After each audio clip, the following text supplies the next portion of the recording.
Sekalian menanggapi mengenai transparansi dari pernyataan Pak Muldoko itu, Pak Haryadi, apakah kemudian peserta tapera yang dibebankan kepada pekerja di atas upah minimum itu akan tetap memberatkan dari sektor swasta, Pak Haryadi? Ya, itu kan komitenya tuh ada 4, Mas. Ada dari Kementerian Menteri Keuangan, Menteri PUPR, Menteri Tenaga Kerja, OJK, dan satu dari expert ya. Nah, kita bisa bayangkan kemarin Pak Basuki ditanya wartawan kan tentang tapera kan nggak bisa menjawab. Mohon maaf ya, kemarin rekamannya beredar. Artinya apa? Komite ini apa beda dengan BPJS Tenaga Kerjaan dan Kesehatan, Mas. Perwakilan pemberi kerja ada, Ada ya. perwakilan pekerja ada. Alhamdulillah kan apa sampai hari ini BPJS Ketenagakerjaan dan Kesehatan berjalan cukup baik. Kemarin kesehatan apa yang BPJS Tenaga Kerjaan pernah difitnah lah, sempat difitnah kemarin, dia anggap apa dia loss dari investasinya, tapi kan tidak terbukti karena apa pengawasannya stakeholdersnya ada. Lah ini orang yang apa menterinya aja ditanyain nggak paham kemarin yang rekaman video yang beredar. Artinya kalau orang-orang itu tempat sekali belum tentu memahami apa yang terjadi di situ. Nah, tapi saya nggak masuk sana lah, Mas Kevin ya. Tapi saya hanya melihat logikanya aja. BPJS Tenaga Kerjaan itu butuh waktu 30 tahun untuk mencapai dana kelolaan 728 triliun atau JHT-nya perkiraan saya sekarang lebih dari 500 ya. Mungkin udah mendekati 600. Nah, sekarang Tapera baru mulai. Tadi yang JHT-nya itu iurannya 5,7%, Mas. 3,7 dari pengusaha, 2% dari pekerja. Butuh 30 tahun dapat 728 triliun. Nah, ini yang namanya Tapera baru mulai dengan 3%. Mau kapan tercapai bilangan besarnya? Jadi kalau yang namanya dana gotong royong itu memerlukan namanya bilangan besar untuk bisa terjadi penggunaan dana sosialnya itu. Jadi saya ini ya, yang data saya mungkin belum update, tapi waktu tahun 2020 sepengetahuan saya, alokasi dana Tapera itu adalah untuk dana pemupukan 35%, dana pemanfaatan 50%, dana cadangan 2,5%, dana penjaminan 7,5%, dan dana pengadaan tanah 5%. Apa artinya kalau kita ngelihat data ini?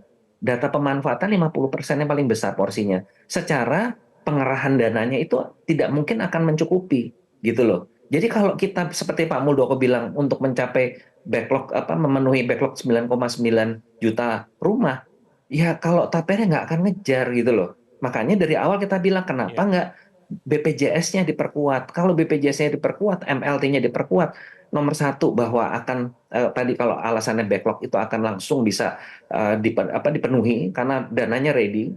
Kedua, BPJS-nya akan kuat. Teman-teman yang Mbak Eli ini nanti akan menabung lebih lama karena dikaitkan dengan perumahan kan. Nah, ketiga, pencairan JHT-nya akan sangat rendah. Karena apa orang nggak akan mencairkan, akan stay di situ.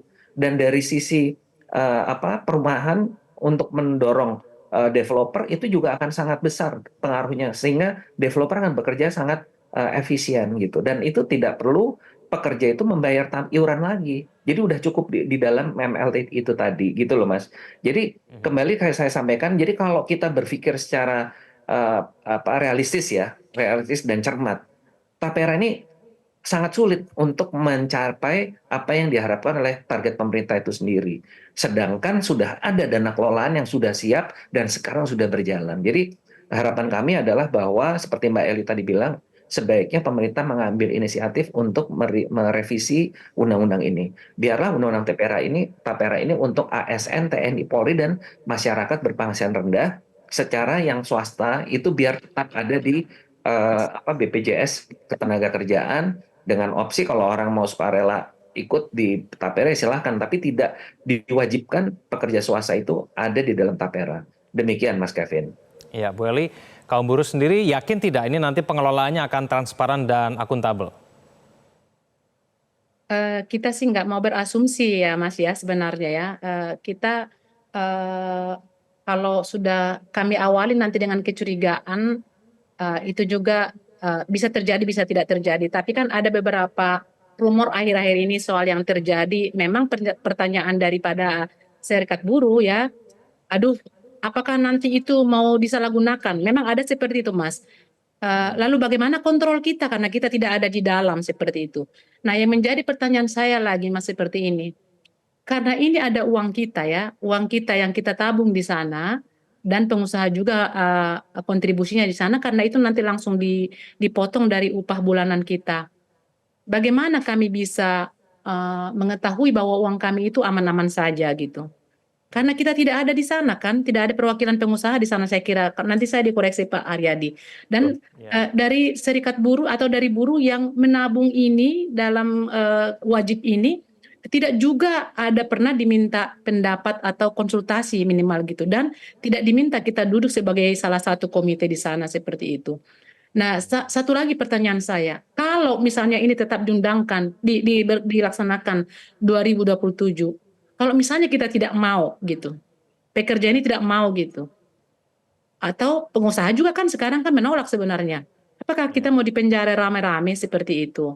Jadi sudahlah pemerintah lihat saja yang lebih diutamakan itu saat ini adalah kalau memang ini untuk buruh yang untuk masyarakat yang masih 9,9 juta lagi ada kok hal-hal yang dapat dilakukan pemerintah tanpa membebani buruh yang saat ini upahnya masih rendah. Karena tidak ada artinya kenaikan upah tahun ini atau tahun-tahun selanjutnya ketika disatukan lagi dengan ada potongan yang ada tabungan yang baru dan naik upah. Jadi seolah-olah itu subsidi silang seperti itu. Jadi kami mohon pemerintah melihat lagi lah suara-suara ini karena memang tadi siang kami konferensi pers dengan Apindo, kami bersama-sama dan semua anggota buruh yang ada di seluruh provinsi juga mengatakan itu tidak bisa diterima untuk keadaan dengan upah yang ada saat ini karena itu memaksa. Mereka mengatakan kalau kami punya uang, kami lebih bagus menabung di bank yang sudah ada dan kami bisa mengakses atau mengambil setiap saat ketika kami membutuhkannya seperti itu. Nah saya hitung-hitung tadi kalau usia anak saya misalnya 20 tahun, lalu dia menabung sampai usia 58 tahun, dia hanya mendapat 88 juta dengan menunggu 38 tahun coba. Itu yang mengerikan sekali. Kalau di BPJS itu kami otomatis mendapatkan manfaat kan, misalnya kami kecelakaan, kami dapat berobat gratis. Lalu Ya. kami ada juga seperti yang dijelaskan Pak Haryadi tadi, bisa kami renovasi rumah, bisa kami KPR, bisa juga membangun rumah dan angka itu besar loh, ratusan juta gitu. Kenapa kita dihadapkan lagi Ya. dengan yang belum tentu berjalan lancar karena belum bisa kita katakan ini bahwa bagus pengawasannya karena sudah terjadi begini-begini. Siapa yang bisa menjamin kenakalan-kenakalan manusia sekarang ini apalagi tidak ada kontrol? Jadi itu yang perlu diperhatikan pemerintah Ya, saat pengusaha ini. juga khawatir Artinya kami mengenai tetap mengenai mengatakan, ya Mas. kontrol ini, Pak Haryadi. Ya tadi saya bilang kan orang perwakilan dari kita nggak ada kok, dari pemberi kerja nggak ada, pekerja nggak ada, semuanya orang pemerintah kan. Nah itu kontrolnya bagaimana? Tadi kan saya sebutkan komite itu terdiri dari Menteri Keuangan, PUPera, dari tenaga kerja, OJK, dan satu dari expert dari tenaga ahli. Jadi yang dari stakeholders nggak ada. Nah itu seperti apa? Kalau ditanya transparansi dari awal juga saya sudah menanyakan itu lah. Ini orang pemerintah semua, gimana mau kontrolnya? Ya kan tadi kan saya contohkan orang menterinya aja nggak paham, berarti kan diserahkan ke anak buahnya kan. Nah kalau anak buahnya bikin manuver gimana? Gitu. Jadi memang transparansinya juga dipertanyakan karena nggak ada unsur masyarakat di situ untuk kontrol. Tapi kami tidak mempermasalahkan karena kami nggak setuju sama tapera, jadi kita nggak membahas itu Mas Kevin. Kita nggak perlu juga gitu ada di situ karena bagi kita Ya. yang penting adalah pekerja swasta itu tetap berada di BPJS Ketenagakerjaan untuk program perumahannya dan itu sudah berjalan dan tidak perlu ada tambahan iuran lagi gitu loh. Iya. Jadi ini yang harus dipahami. Kalau memang itu masyarakat berpenghasilan rendah untuk diberikan perumahan, nah itu kan tanggung jawab negara. Ya, kan? Iya. Tanggung jawab negara untuk mengadakan, makanya kita bayar pajak. Makanya kita minta, udahlah Tapera itu mengurusi ASN karena dari dulu dia memindahkan dari Bapetarum, Badan Pertimbangan Tabungan Perumahan Pegawai Negeri Sipil. Ya udah silahkan teruskan untuk masyarakat berpenghasilan rendah karena dulu ada program FLPP, Fasilitas Likuiditas Perbankan untuk Perumahan, itu silahkan aja jalan. Lalu juga ada TNI dan Polri yang memang sudah ada skema sendiri selama ini. Silahkan jalan, tapi pekerja swasta tidak perlu harus ikut tapera. Jangan dibuat-buat ya tadi yang Bu Eli sampaikan ya, Mbak Eli sampaikan yang udah tertib jalan terus ditarik-tarik untuk mendanai itu yang nggak fair lah menurut saya ya. Dan itu Oke, juga tidak ada jaminan juga kan bahwa pekerja yang ikutan nanti di Tapera dapat perumahan. Ya, Ya, oke. jaminannya apa? Baik, kita akan tunggu nanti ya bagaimana kemudian respon pemerintah setelah kemudian rame-rame dikritik taperanya. Terima kasih Pak Haryadi, Bu Ali telah bergabung bersama kami di Prime Time News. Selamat malam semuanya.